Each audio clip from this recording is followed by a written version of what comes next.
This is an Infiniti G35, one of Nissan's smallest, most popular sport coupes.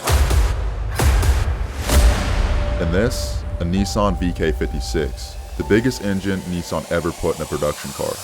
And I've put them together and kept the 6-speed manual. This isn't a bolt-in swap. There are no kits, no aftermarket support, and it's way harder than dropping in an LS. I've never done an engine swap before, and I'm doing this entire build myself, documenting every step of the way so anyone can follow along. But now with the VK56 finally sitting in the G35, I discovered that a prior mistake might have cost me an engine and months of work. Are you f***ing kidding me?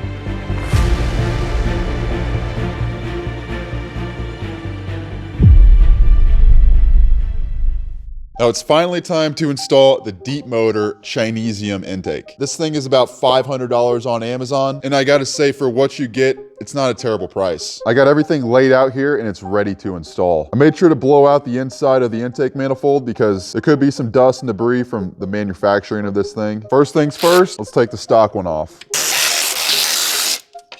Hose is off. Okay. I really just busted out the laser level to see down to the millimeter how much higher the stock one is over this Deepmotor one. As you can see, I got the table pretty much level and the laser is sitting just above the stock intake manifold. So without further ado, let's see exactly how much higher it is.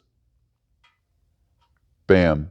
Right at 2 inches. So the reason for measuring that, if you guys didn't catch in the last video, the hood doesn't close with this intake manifold. It's about 2 inches away from actually closing. And I mentioned that maybe with this intake manifold and the HR style hood, that the hood could possibly close without doing any major modification or anything. Before we go ahead and throw the new intake manifold on, there's something that I want to address. There's a comment that I received on the transmission episode that actually really worries me.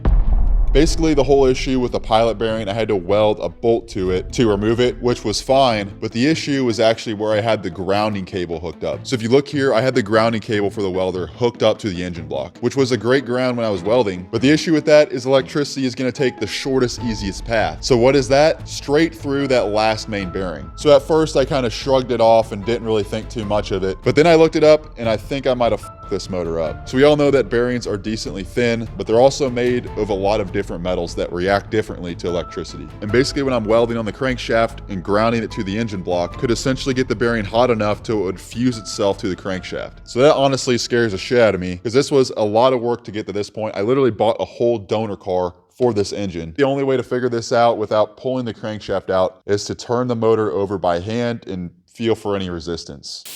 This is a Wolfbox G900 Pro dash camera, and after running it daily, it completely replaced my factory mirror. Beautiful. Install was simple. It mounts over the stock mirror, rear camera runs to the back, plug it in, and you're ready to go. It records in 4K in the front and 2.5K in the rear. You can clearly read license plates, capture detail even in low light, backlighting, or nighttime driving. For everyday driving, this gives you a wider, clearer view than a normal mirror, and records everything front and rear the whole time. It uses 5.8 GHz Wi-Fi, which is 4 times faster than your older dash cams, so downloading footage to your phone is super quick. Plus, voice control lets you operate the camera hands-free while staying focused on the road. The 12-inch touchscreen, reverse assist, and 24-hour parking monitoring just adds that extra peace of mind. If you're looking for a high-quality mirror dash camera that performs day and night, check out the Wolfbox G900 Pro. I've got the link in the description. Click it to pick one up. Now, because we have all of the spark plugs in, we're gonna have some resistance from the compression. So what I'm gonna do is actually remove all of the spark plugs and spray a little bit of fogging oil in there and hope to hell that this thing turns over smoothly. I hope the hell I can pull this first cylinder out. This looks kinda, oh, perfect. This is another close one, but it comes out. Which is a good sign. It means I'm not gonna have to pull the motor to get the spark plugs out, which would be such a pain in the ass to the point where I'd probably just make all new engine mounts. But now another problem arises. What in the fuck? This isn't coming out very good. These are all like rusted in. Which is definitely not a good sign. We'll let that side sit a little bit. Okay, this one's coming out. Sure as hell don't want to strip a spark plug in the cylinder head. That would suck. Now I've already pulled these out before when I power washed the motor just to make sure that there's no water in the spark plug tubes. Definitely not ideal, and it might have came back to bite me in the ass. Ooh. It's probably the fact this motor just hasn't ran in 6 months. All right, back to this one. Holy shit. I really fucking hope I don't break it. If it breaks, I'm honestly just getting a new fucking motor. Or at that point, I might as well just do cams. So I gotta take the cylinder head off. Luckily, I was able to get it turning. It probably looks and sounds bad, but it doesn't feel bad. It feels like it's going. Okay, it does not want to get, I was gonna try to push it back in a little bit, but it does not want to do that. So I go slow and with a little bit of patience. Every turn it gets a little less resistancy. Stick a bore scope in here, make sure these threads aren't fucked up. I know when I took them out, they seem fine, but maybe sitting for a little while, they just got a little rusty. And lo and behold, we got a rusty spark plug. Yeah, for sure rust. That one's fine. Luckily, they all came out in one piece. Oh my Lord. Yeah, that one's rusty as hell. And now we're gonna see if there's any rust in the combustion chamber. Not terrible. There's the fluid from all the, in the spark plug hole. You see a few vertical scratches there. That's not ideal. And then that's not terrible. The next cylinder was a little different story. Ooh, we got rust in there. I don't understand how it got rusty. That one looks good. Last one, just for the hell of it. Oh, that one's all the way up. Yeah, overall, it looks like, can't remember which one it is, but it's slightly rusted. I can see some rust around the ring. I'm gonna spray some fogging oil in literally every single cylinder. I'm gonna spray it in the intake too. Just make sure everything's lubricated. I'm gonna let the fogging oil do its thing for about an hour. Hopefully loosen up some of that rust that's down there. And then we'll go ahead and try to turn her over by the crank pulley. While that's doing its thing, we can take a look at these spark plugs. I looked at these after I washed the motor and they look fine. I think all of this is just from the fogging oil. That's corrosion there. I think a little bit of water got in the spark plug tube. This one got it pretty bad too. So I went ahead and soaked all the spark plugs in some white vinegar for 24 hours, which is a little bit overkill, but these are the results. Not too shabby. Okay, so it's actually been a day and a half. I really just wanted to let this fogging oil do its stuff. So honestly, really scared about this. Hopefully she turns over nicely.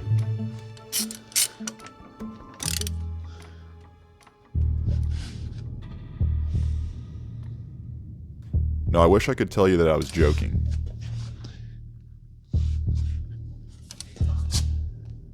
But this is no joke. We have a serious problem. Oh no. What? This motor is locked up. You fucking kidding me? Okay, I don't know what. It wasn't in neutral. Now, it's never ideal to turn a motor backwards. But at this point, I'm just trying to find some movement. And we had some, but very little. Oh my God, it just fucking stops. What the hell did I do? I'm gonna spray some extra fogging oil in all the cylinders. And lo and behold, oh. I don't know what the hell was up with that. I think there's some rust in the cylinders or something. I'm spraying some more oil in that. I'm not gonna damage these cylinder walls. And it turns out, this thing was just a little frozen. Maybe it's from washing the motor or letting it sit too long. Regardless, this thing spins now, and that's all I can ask for. I think this engine is still gonna run. I think it's gonna run well. But I think with the rust in the cylinders, I think we might have lost a bit of compression. The only good news is that these motors aren't rare and they're not expensive. I can probably go on Copart and source another donor car for dirt cheap. Regardless, I'm not gonna swap it unless we have a problem. I might honestly just fill up all of the cylinders with some kind of concoction that will eat the rust away and just let it sit for a while until this thing's ready to start. In the meantime, we got some parts we need to salvage off of the OEM intake manifold, and the throttle body's one of them. Okay. And we need the fuel injectors, so we gotta get the fuel rail off. I'm actually just gonna disconnect all of the clips for the fuel injectors. That way I can pull each injector one by one. Oh, here we go. I think all the O-rings just came off. Yeah, these little blue guys are supposed to be on here. That's okay though. Whew, smells like fuel. Damn. Okay, I think that's it. Look how restrictive this freaking thing is. Look at this. What is that screen? I've already installed these little spacers on the intake manifold for the fuel rail. The only thing I don't like is they don't go all the way down. At least this cylinder doesn't bottom out. It's the threads that bottom out. Not a big fan of that, but I'll show you the issue that I'm having here. And it has to do with the stock fuel injectors. So I was told that you could use this intake manifold with the stock fuel injectors, but they go in, but they already start touching the welds, and I don't even have it pressed all the way in. And if you look at the bottom here, I believe that injectors should be almost flush right here, and it's probably over 1/4 inch away. And secondly, when I do put this fuel rail on here, it is like stupid short. Push it up in there, but then this O-ring starts coming out and this one's not all the way in. And I can fix that by basically shortening these spacers. But that is still not gonna fix the issue with this not being seated all the way down. So I'm probably gonna have to run a different style fuel injector, which is gonna happen anyways because I do plan on running some E85 through this, and I don't think those stock fuel injectors have enough flow. But the one thing that we can do is install our stock throttle body. And this is the adapter that it comes with. Very nice piece. And just a comparison, this is the 75 millimeter throttle body, freaking tiny. It's nice it comes with the O-rings too. Look at this. I thought these bolts felt pretty heavy, and I don't know if you guys can see this, but it's grade 12.9. I feel like that might be a little overkill for threading into aluminum. And there is no directions and no torque specs, so I'm just gonna put an even torque all the way around. And now for our throttle body, and we got new bolts for it too. Now, I know this throttle body looks like shit. Like I mentioned, I'm gonna run a bigger throttle body eventually, but this one's just gonna get us started. Now we can install our little manifold seals. Definitely won't be using all these, and I'll probably just get some caps. But for now, I'll just screw these on so that way they're there. I like how it has these at the bottom. It kind of hides the vacuum lines. Makes the engine bay look a little more clean. And just because I'd had bad luck with stuff getting in engines, I might as well cap them off just to be safe. Look at that, every single one of them is a different color. Let's toss this thing on. And I had to say, it looks way better. Hell yeah, it don't look half bad. Oh yeah, that's gonna work. Okay, I'll show you a side view here. Kind of line it up with the fenders here. Right there. Bam. I don't know if you guys remember before, but the old one used to sit way above here. So that's the next thing we're gonna test. Is the hood gonna fit now? All right, here goes nothing. As you can imagine, it's always a struggle doing this by yourself. Whew. Time for the moment of truth.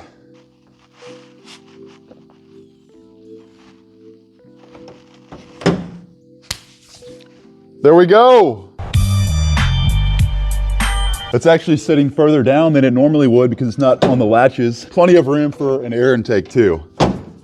I'm stoked about that. All right, so it's super sick that the hood finally closes with the new intake manifold. To keep chugging along and getting this motor ready to start, I want to reinforce my engine and transmission mounts. So let's go ahead and get this thing up in the air and get to work. There's a lot of you in the comments section that mentioned I need to reinforce these mounts, and I totally agree with you there. The last thing I want is this drivetrain to break loose at wide open throttle. So a little extra bracing, even if it's overkill, is worth it in my book. All right, so I went ahead and whipped up some little triangles to stiffen up the front mounts. They're gonna go something like this. And it's basically gonna stiffen up that lateral movement. Now, I was thinking about just welding it up there, but I think I'm just gonna do it the smart way and go ahead and pull them down and weld them up on the welding table. I got the jack support in the engine. We're gonna pop these mounts out, get them stiffened up so we don't have to question their strength. All right, let's get to welding.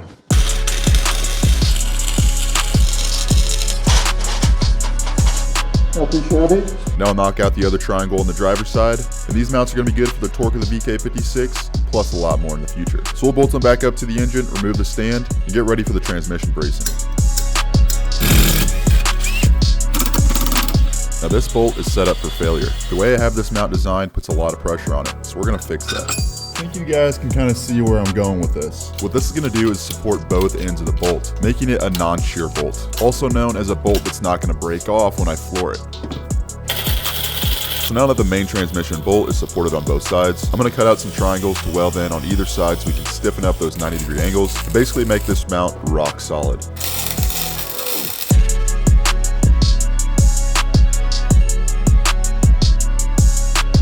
Now this mount is definitely not a showpiece, but it's not meant to be. It's underneath the car and you're never going to see it. I probably will clean up the welds a little bit with a grinder and powder coat it, but for the most part, I'm not too worried about the looks of it. So with the welding finished, I get it bolted back in. That just gives me way more peace of mind.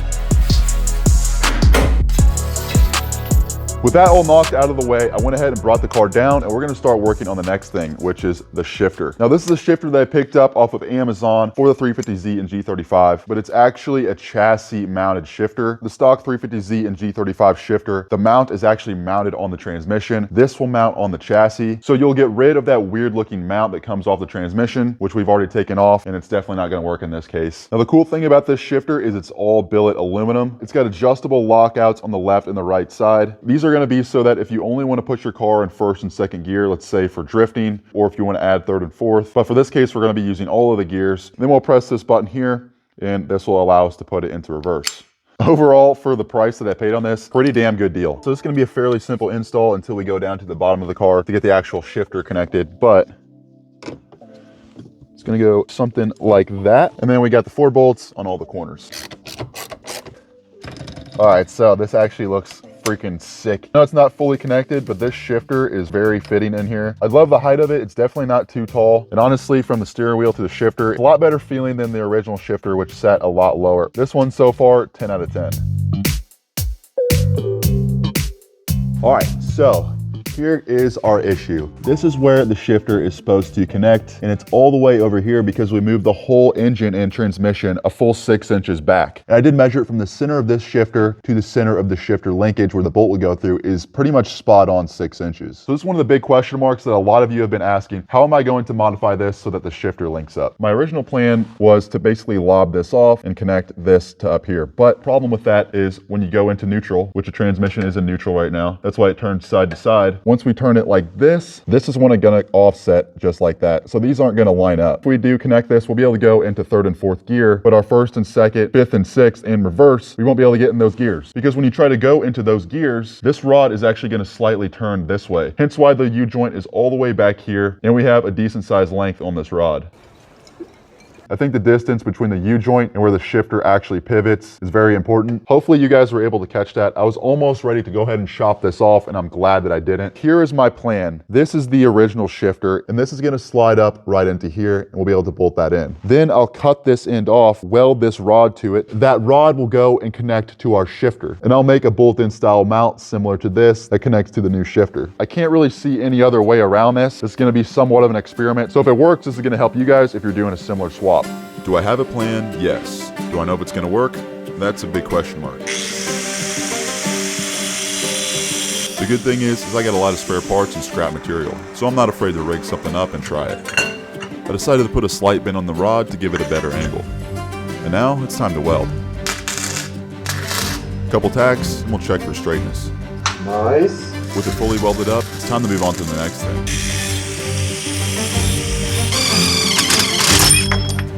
With the holes drilled, not as centered as I like, but this will do the trick for a temporary bracket.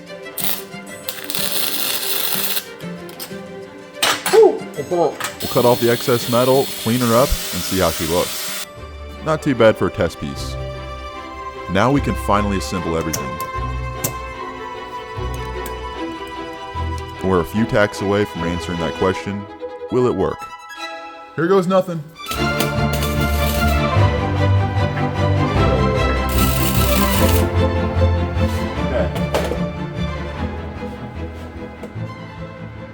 Well, that's not ideal. Yeah, fuck. I knew it. So yeah, I guess I didn't think this one through. I went up top to try it out, and sure enough, we only have third and fourth gear. I think the issue is gonna come down to this. This really needs to be a swivel like this one right here. As you can see, if I pull down,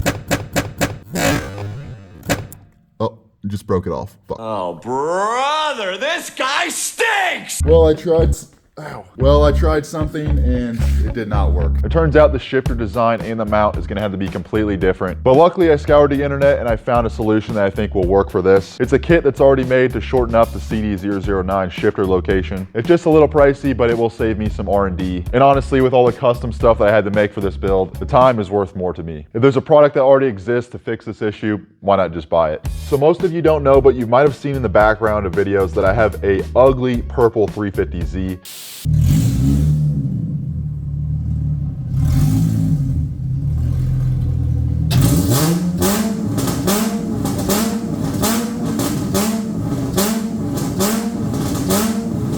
Brother, The thing is absolutely clapped out, but it had a bunch of aftermarket parts on it. I ended up parting that car out, but I actually saved a lot of parts on it that I think might work for the swap. And one of those parts is the drive shaft. The 350Z wheelbase is exactly 8 inches shorter than the G35 Coupe. Now, given that the transmission now sits 6 inches further back in the G35, I'm expecting this to be about 2 inches short, but we might as well test fit it. This is a carbon fiber drive shaft, so it's not super heavy.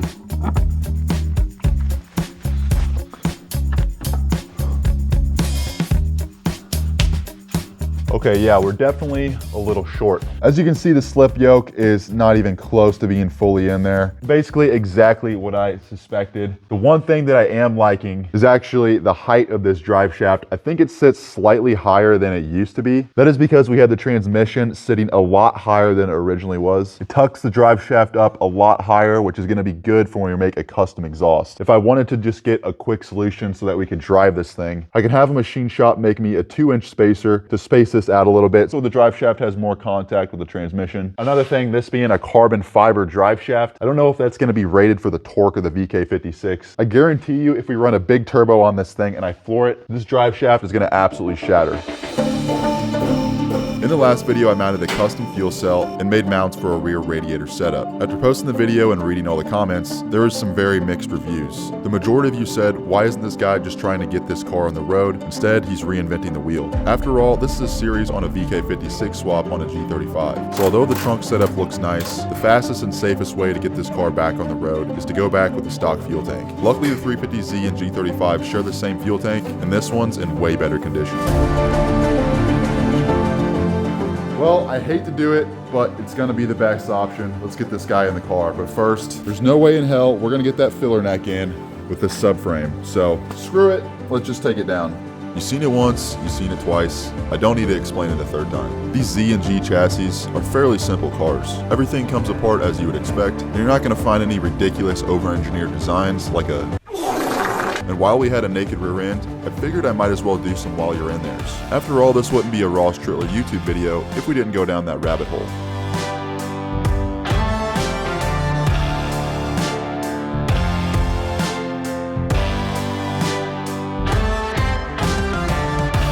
In goes the stock fuel tank, and we get this thing buttoned up back to how it was from factory.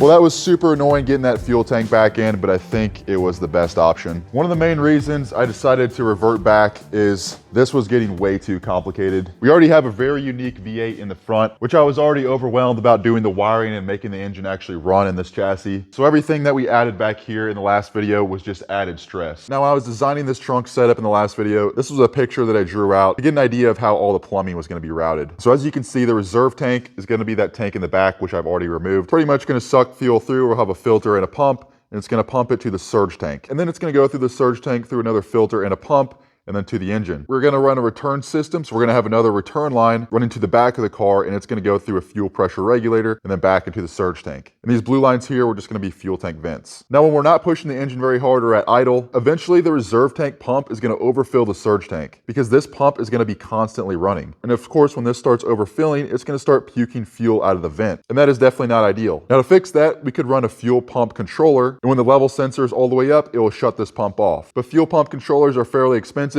just more complicated wiring, and the easier option would be just to drill a hole in the side of the surge tank and have it drain back to the reserve tank. But unfortunately, when I made this design, I had the fuel reserve tank sitting higher than our surge tank, so we couldn't do that. And overall, we just have too many failure points in this plan.